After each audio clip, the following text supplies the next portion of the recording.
So welcome to the latest episode of our 15-minute quick chats we have with local business owners.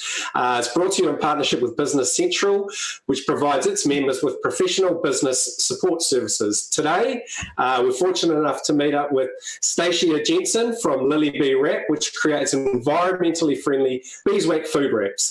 We've got them in our house. We use them all the time. They've been the buzz for some time now. It seems everybody's got some and using them for their school lunches and stuff, and they'll be used again for that pretty soon too. So welcome along today. It's great to see you. Oh, thank you so much. It's great to be here. It's nice to connect even while we're still kind of in lockdown. Yes, it is. It's fantastic. Hey, what have you craved most? I have actually, this is going to be counter to probably what most people, but because we live a little bit rural, I actually loved that pocket of silence that we were in for a while. And my nervous system, and just because, when we started the business, I think I mentioned I was pregnant, and it's been go, go, go for the last 3.5 years. So because we're in a fortunate position, I actually crave that silence a bit more because we were in that cocoon of silence. That's probably, once I think everybody craved like takeaway coffees, but really after that first week, we got into a rhythm here that was just fine, right? Yeah, cool. That was our experience anyway. Cool. So now I crave a bit more of the silence. And what you relied a lot on during lockdown? Zoom, 100%. And we don't really have TVs in our house too much, or we don't really watch a lot of that. So it was just really Zoom, my phone, and we have Alexa and music, right? Yep. So. Yep. Okay. And what's been the impact on your business? You're predominantly, there'd be your physical retail and online, or that. Yep. And we export, a huge amount of our business is actually exported to the States, so international, and we've had to be really nimble and flexible there. As an American, the idea of having a wage subsidy and being this organized is completely foreign to me. So I feel like that wage subsidy gave us a good pocket of time to kind of figure out what we're doing next and buy us a bit of time. So we've been lucky to be back in manufacturing. We manufacture here. So at level 3, we were able to safely go back in. And then we've been really just reading the international sort of weather as best we can to decide, how to proceed. Yeah. Okay. So you've continued to sell all the way through anyway? Because you're an online business, were you taking orders during that period of time, or was it really once you got into level 3? We had, there was part of our business because Countdown and some other places were asking for us. So we got permission to send to those, but ethically, we just didn't feel like we wanted to bog down the couriers anymore. And so we just put a banner up and said, we'll get your orders out when we safely can. Because we didn't feel like there was a real urgency to get them done. So we stopped, we didn't sell anything through level 4, we just felt like it was a hard but really right decision. And then we have been so thrilled by the New Zealand community and them supporting us that in level 3, we really, our sales picked up, and particularly online, and that's been amazing. And so you've all been working in isolation, your team, and how have you managed to keep everyone motivated and focused and all of that sort of thing? Yeah, we talk a lot about wellness anyway, and we have a really tight team, so I think that helped. And we had Zoom calls. We had a morning meeting every day at 9:30, and we didn't have an objective. And it was interesting because I asked, we usually have a weekly meeting, and then I asked, do they want to pull back? And they actually requested that we meet every day at 9:30, whether we had business to talk about or not. And then that really, I think, kept us all connected throughout. So sometimes it would be a quick meeting and we would just sort of check in and say hello, or it would be a longer, kind of more meandering meeting, or there would be something to really, some objective. So I think that was really key.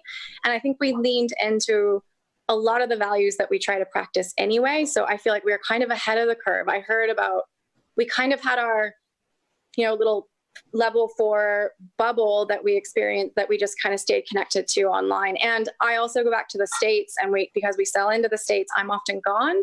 And so I felt like I was almost in the US, but in my house, right? Like we kind of, and so it was good practice all the way. And then I think we just really leaned into the values that we had, right? And we genuinely like each other, which I think is also, I was listening to some other business owners through some webinars, and it was like, oh, right, we have a very different experience. And the other side of that is that we work really hard. I know my team works really hard. So if there was lulls or they needed to restore, I was actually fine with some of that. Like I didn't want people to be busy for the sake of it. Yeah. Are you in any rush to get back to the US and start selling? How does that sort of come into your thinking? Well, the numbers get really complicated, obviously, and that will be driving a huge amount of our decisions. And then the US is so, just one second, bud. Sorry, that's my 3-year-old. That's right. So big and so unpredictable right now, particularly because of the administration there, that it's hard to gauge. And so we're just having to rely on, I kind of talk to my family, and then I have people across the US where people are having different experiences, and so it'd be great if we had all our orders turned back on, like, yay. But it's just so hard to tell, right? It's so hard to tell. And I was actually inspired enough by everything that was happening here that I finally applied for my citizen in New Zealand, and I can have dual citizenship, which is exciting. But I also said I don't have any plans on leaving this country until I have my citizenship. Like I was like, no way, because my little guy was born here, and so we can go back and forth between the two countries with relative ease once it's time. But I was like, I will not be going anywhere until that. Don't risk it. Absolutely not. Like I feel like we're in this like little protected bubble here, and that's been Yeah, that's interesting. Actually, it's a real a new take on these types of interviews. Really, is to you observe all the stuff that's going on in America, and you hear what's real, what's fake, and you're just not sure anyway. It's the whole thing is so confusing, and it's confusing for me, and I'm an American, right? Like, so a couple of Kiwis have said to me recently, "Oh, I didn't know that the states were at such odds with the federal government." And I was like, not normally. Like, it's not normal.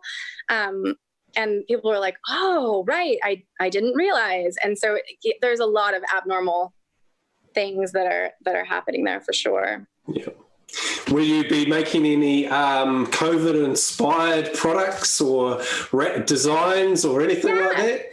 We actually had thought about it, and one of the more inspiring sort of, I guess, taglines that has come from this is the team of 5 million. I thought that would actually be a really lovely, and because I have felt, because the States again is so huge, and then it can be fractured. It has been this really interesting experience of solidarity here that I've at least experienced, that I have felt particularly inspired by. And so it'd be a little bit difficult to go into beeswax masks, I'd say. Yes, yeah. If we had talked about fabric masks here, but giving them away.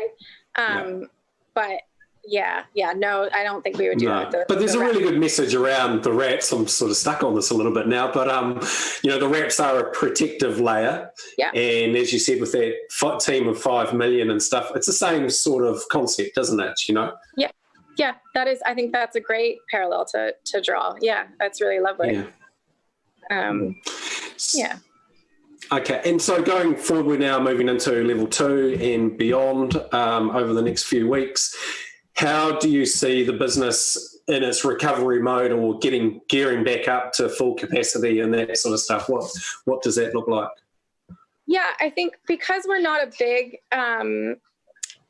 we're not 10 or 20 years old, and we're not mammoth. We're big enough in a small scale way. I think we have to be really conservative, right? So we may actually, and because we're so reliant on the States, either New Zealand sales would have to pick up in some way, or or the US will just start ordering again. But until then, I think we have to be fairly conservative and kind of hyper vigilant about how we use our resources so that when the upside comes, that we're there to take advantage of it. Yeah. So you'd be more, one of the questions is around the Hawke's Bay economic recovery, but really you would be more focused on or hoping that, or looking to see the New Zealand economy really strongly recover because your products are much broader than, just selling to us locals. Yes. Yeah, I would definitely say, and then even much broader than New Zealand as well. So, but, I think that we're all sort of links in a chain. So as Hawke's Bay does better, I think that feeds into the rest of New Zealand doing better as well. I think it's hard to look at all those things in isolation, right? Yeah. Because we do impact each other. Obviously, I mean, this was a great example of how we do impact each other. Yep. So your days at the moment are a little bit of juggling. You've got a 3-year-old and all of that sort of stuff at home, and yep. Yep, but very much kind of what I was used to, because we started, again, while I was pregnant, that he has gone to meetings with me since he was an infant, and, we've had to kind of juggle it. And it was a little bit more intense because you didn't have like the shortcut kind of like, hey, I'm going to get a takeout something, right? And the leadership team did work through level 4. So there was a little bit of juggling, but I'm kind of used to it. I mean, that's the nature of what we've been doing for a while. So, and as long as people are patient, which is really kind, most people have been and are, and my team knows him really well, right? So they're used to him popping in and out, and he'll sometimes have questions for people, or just wants to check in, or he's as much, I think, a part of it. What do you think you'll continue to do that, you've picked up or done more so during lockdown? Is there anything you'll continue to do? Yes, definitely. I had stopped cooking a lot. And so that I think will definitely carry on. I think that we've now kind of have this rhythm of there's still efficiency, but it's at home. And I used to be this like, every day I was getting a takeaway. I had a keep cup, so it wasn't but now I've been making coffees at home, and that's been perfectly fine. So, and I think the other thing, the walks, the like daily walks that we would take. I need to unload the dishwasher. Yeah, so we did actually, as you can hear in the background, he started doing kind of chores to help out in the house. And so very good. He would help me with cooking, and his daily chore now is that he unloads the dishwasher before we do anything else. So yes. Excellent. Yeah. Great. Yes, before we eat breakfast or anything, the dishwasher. Excellent. I wish our children at home were the same.